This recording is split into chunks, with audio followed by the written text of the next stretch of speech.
Ditong mag-e-eleksyon para sa SK, may anak na po kasi ako nasa medyo pasok na sa SK.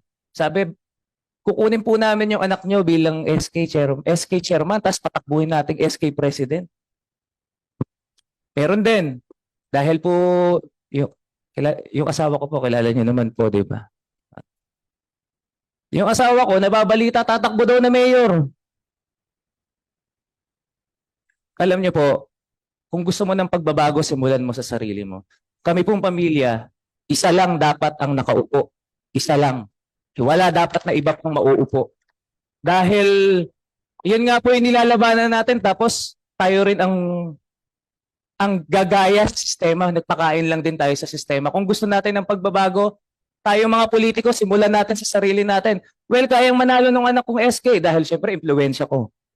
Pwede rin sigurong tumakbong kahit konsihal ng bayan yung asawa ko, sumayaw lang ng spaghetti pababayan. Ngayon, sikat pa sila ngayon. Di ba?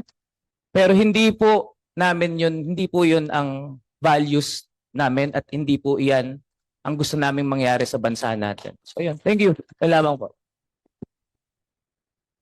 Maraming salamat din, Vice Gov, at mabuhay po kayo. Ayan, Kael, challenge accepted talaga.